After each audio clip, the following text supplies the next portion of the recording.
Welcome to domain number 6 of the Philippine Professional Standards for Teachers.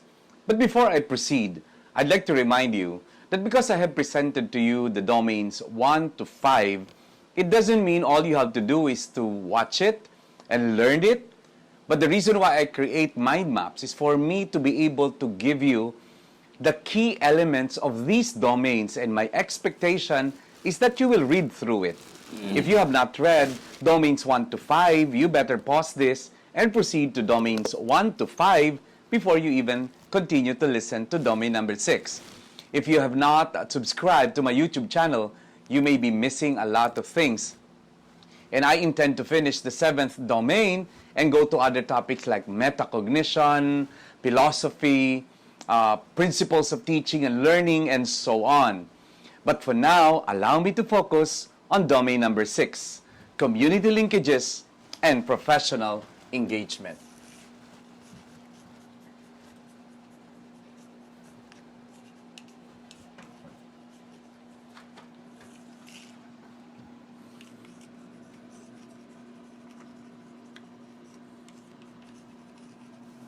All right.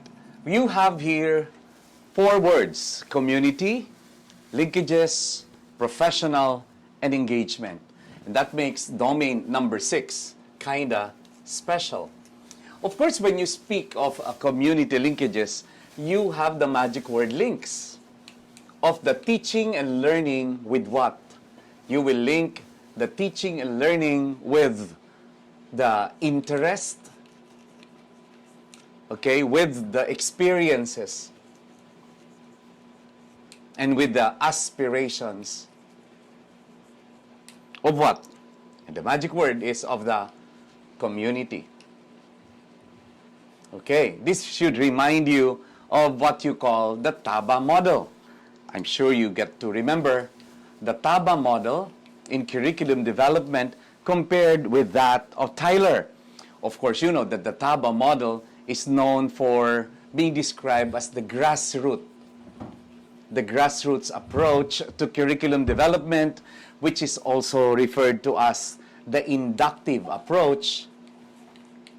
Okay, the inductive approach, contrary to that of Tyler, which is more deductive in approach. And of course, you would read a lot of reviews that there is a preference for the Hilda-Taba model as far as a curriculum that is grassroots approach and inductive in nature, because it is anchored in the community, aspirations, experiences, and interest.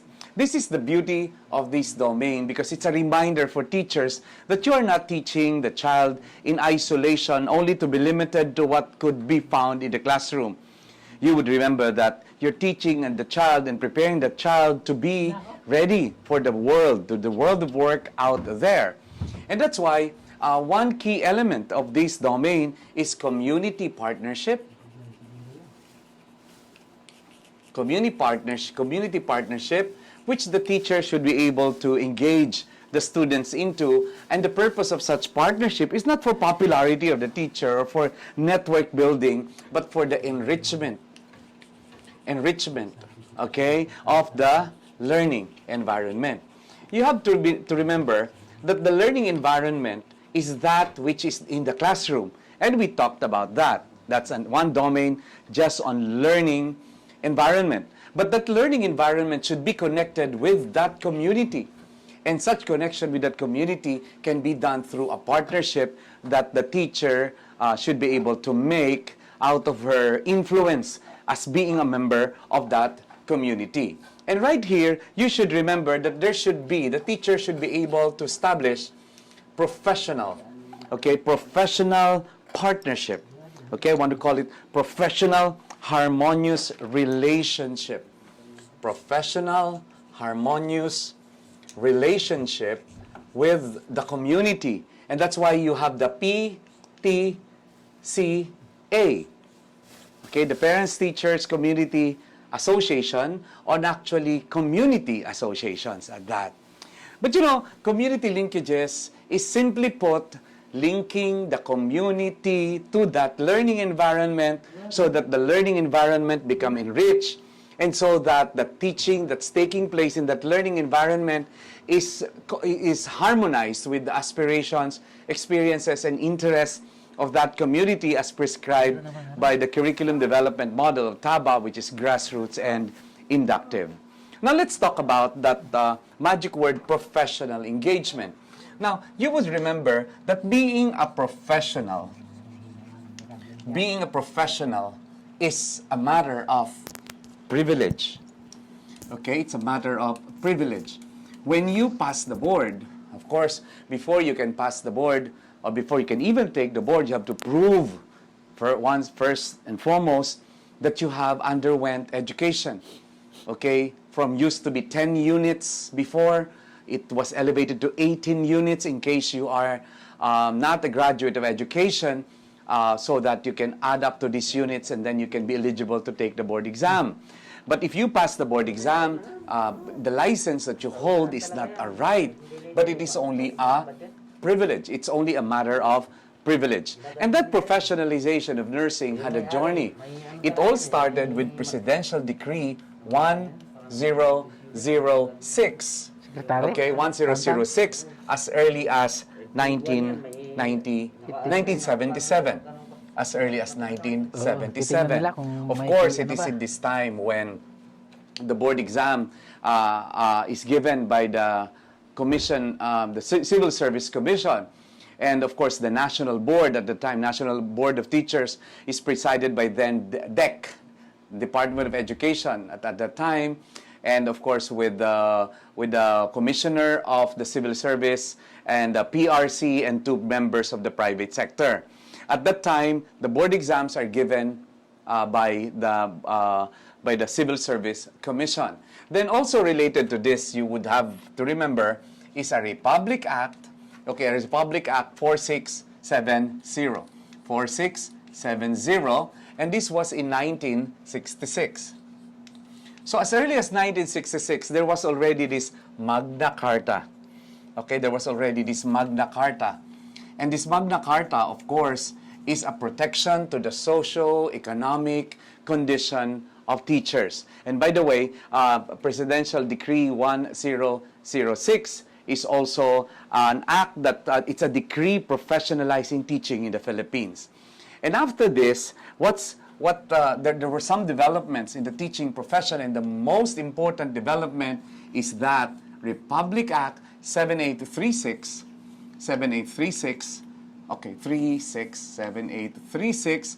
okay, of 1994, and this is what we call the Teacher Professionalization Act of 1994. This is where the Board of Professional Teacher was created, and this is where the board exam was transferred to be licensure examination for teachers at the Professional Regulations Commission. But 10 years after, Republic Act 7836 was amended by Republic Act 9293, and that Republic Act 9293, just an amendment of 7836, and one of the key features of this is the inclusion of the para-teachers. And the para-teachers are those teachers who may not have passed the board, but are needed to serve those areas of the communities that are far away where teachers could not be available. Okay, so just remember all of these laws that are important in the journey of the professionalism or the professional stature of teachers. And of course, because there is the call for professional engagement, the teachers are supposed to fulfill. Okay? They have the commitment to fulfill the obligation. Okay, an obligation in upholding. Okay, there are things that teachers actually uphold, and this is a major element of this domain. The first one is professional ethics. Okay, the teachers are now committed as professionals to fulfill that obligation to uphold professional ethics. And by professional ethics, always have to remember that there is a code of conduct of professional teachers where there is an emphasis on dignity. Okay, an emphasis on reputation. Okay, there is also an emphasis on high moral conduct. High moral conduct. And of course, don't forget that there is also a commitment for competence. Okay, the Code of Professional Teachers is like a 12-article code which identifies the teacher's role in the state, in the community, teachers and parents, teachers and the profession, teachers and higher authorities, teachers and other personnel in the school, and teachers and learners, of course, that's very, very important, and teachers and parents and teachers in business. So these are all related to that calling for the teacher to observe professional ethics. The second one is also the commitment to fulfill the obligation to uphold accountability. Accountability. Okay. And speaking of accountability, the closest word to accountability is liability. Liability. And don't forget that teachers would have 3 types of liability. One is administrative. Okay. The other one is civil. And the other one is criminal. So there are 3. Okay, criminal. There are 3 forms of liabilities that teachers can be, can suffer from. Okay, first is the administrative liability. Now, what have you violated for you to have an administrative case? You either violated the law, the 7836, or you violated the Code of Ethics, or any issuances of the board. Don't forget that the Board of Professional Teachers has 3 powers. And let me name these 3 powers. They have executive power. They have the Malacanang power to be executive. I mean, executive power includes giving board exams and so on. The board also has another power. They have legislative power. And that legislative power enables the board to come up with resolutions, board resolutions, and issuances. And these are laws in the teaching profession. And lastly, quasi-judicial.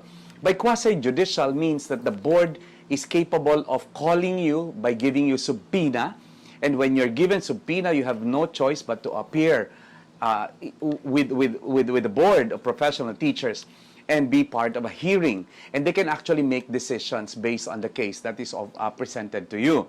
And that is the administrative case. Now, the question is, where is the administrative case lodged? It is lodged, it is filed at the PRC, because that's where you find the Board of Professional Teachers. And therefore, if you violate 7836 or if you violate the Code of Ethics of Teachers, that person, your complainant, can go to PRC and submit file a complaint against you, an administrative case against you, and the board will attend to that. And by the way, can you go to jail because if you are found guilty for the administrative case? The answer is no. Okay, can you be forced to pay a damage? Of course, the answer is no, because that is only administrative. And what can be done if you are given an administrative case and found guilty for violating that, or guilty for breaking that, the 7836 or the Code of Ethics? Then the worst thing that can happen to you is to be delisted. Okay, to be delisted from the roster of professionals, meaning you will lose your license. And don't forget, your license is only a privilege, so it can be taken away from you. Okay, now, of course, these are very rare cases, but most of the time, the board will only, reprimand you, will suspend your license over a period of time, or can you revoke your license? By revocation means that your license will be not issued as a privilege, but you have to comply with the requirement to compensate, like you can be sent back to school. And that can be an element for revocation. They say, okay, you go back to school and study for 9 units more of education, then come back to us. And when you fulfill that instruction, then your license will be given back to you. That is revocation, suspension, and of course, delisting. That's on the administrative level. Civil has something to do with contract. Teachers enter into a contract. If you violate that contract with one person, then you can be filed a civil case. And civil case has to be presented in the court. Okay, the question is, what would you do in the court? You will have to fight your case in the court. And that case, if you are found guilty of civil liability, will you go to jail? The answer is no. but you will be asked to pay damages. Now, the worst is the criminal. And by the way, what have you violated in the civil, to have a civil liability? You have violated the civil code.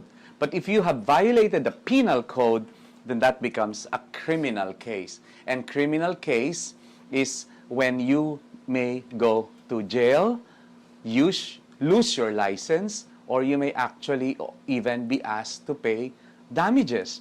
And teachers have sworn duty to fulfill that obligation to uphold her accountability because she understands that she has a liability. But before all of these can happen, the teacher should be given due process.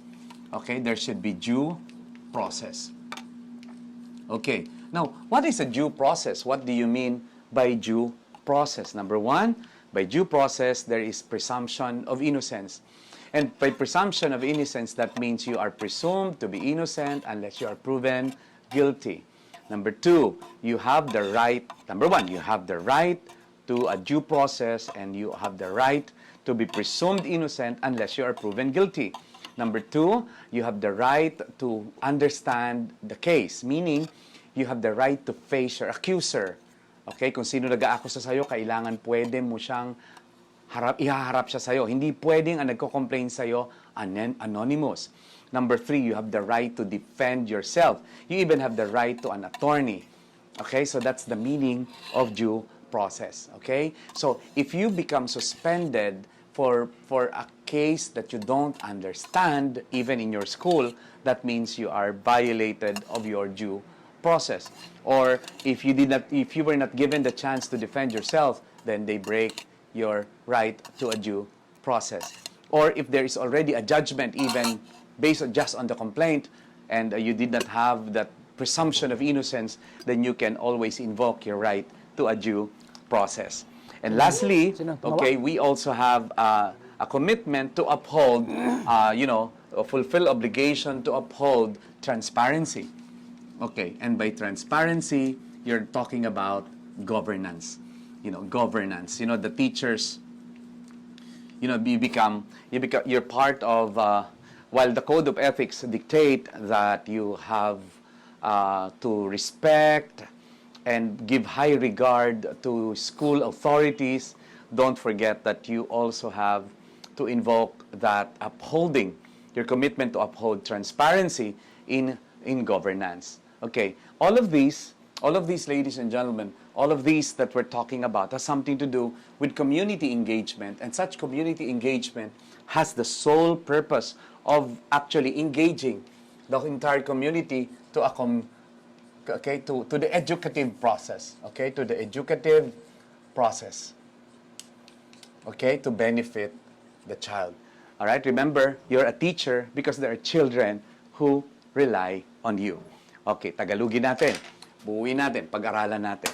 Ang domain number 6 ay community linkage and professional engagement. Anong ibig sabihin nito? Ang teacher dapat maililink niya yung teaching and learning process sa interes, sa karanasan, at sa mga kagustuhan, aspirasyon at mga pangarap ng komunidad.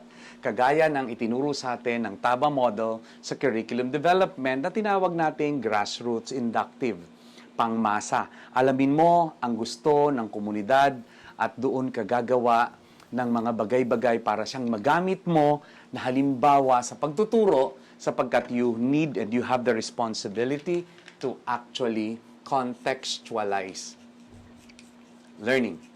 And that means if you are able to contextualize learning, ang ibig sabihin nun ay maia-apply nila sa kanilang komunidad. And remember, we are educating children so that they can be prepared for the smaller community and for the world of work. And they become not only citizens of that community, but they become what you call global citizens. All right. At dito sa parting ito, papaalala ko sa inyo na meron kang pribilehiyo maging professional kasi napatunayan mo na safe ang state, ang mga tao under your care. And you know and you have the competencies to become a teacher. At nagsimula ang professional journey ng teacher sa isang Presidential Decree 1006 noong 1977, pero nauna pa dyan inalagaan ng mga teachers sa Republic Act 746 70 or the Magna Carta of Public School Teachers in 1966. At in 1994, nagkaroon ng Republic Act 7836 na Teacher Professionalization Act na define ang bagong board. Ang board ngayon ay inappoint ng Presidente. Ang magbibigay ng licensure exam for teachers ngayon ay ang PRC. At yung Teacher Professionalization Act of 1994 was amended 10 years after as Republic Act 9293 na kung saan naramdaman kasi ang pangangailangan sa para-teachers. Ito yung mga guro na pinayagang magbigkaroon ng special permit to teach over a prescribed period of time and become para-teachers. So they will have a special permit to teach even if they did not pass the board. Pero kailangan ng board rating nila ay mas mataas sa 70. Pero hindi sila umabot sa 75 kasi 75 para pumasa. At dahil dito, because of professional engagement, ang teacher, meron siyang commitment, meron siyang sworn duty to uphold, number one, the professional ethics. Kaya nga may code of ethics ang teachers. And there is emphasis to the dignity, the pride, the enthusiasm, the reputation, yun ang mga keywords in the code of ethics. At high moral conduct, at syempre competence at that. At syempre, meron din siya kailangan i-uphold niya accountability, which is very close to the word liability. Na sabi ko nga, ang teachers ay may tatlong liability: administrative, kung na-violate mo ang batas ng guro, ang code of ethics ng guro, you will have administrative liability that you can file with the Board of Professional Teachers. At ang, ang hatol dito ay may kinalaman sa pagkakawala ng lisensya mo. Pero hindi ka pwedeng pagbayarin ng damages, hindi ka pwedeng makulong. Sa civil, pwede ka nang magbayad ng damages. Pero sa criminal, pwede kang makulong, pwede kang mawalan ng lisensya, pwede ka pa rin magbayad ng damages. And finally, transparency, that has something to do with governance. Why? Because you are part of a system, and bilang mga guro, responsibilidad mo rin na itawaging pansin ang mga leaders para sa ikagaganda ng ating society at para sa transparency that we are sworn to uphold. Thank you very much for watching. Watch out for PPST domain number 7. And please go back to domains 1 to 5. And of course, this is domain number 6. Because you know what? Wala kang karapatan na maging isang professional teacher kung hindi mo naiintindihan ang Philippine Professional Standards for Teachers. See you again. Keep safe, everyone. God bless you.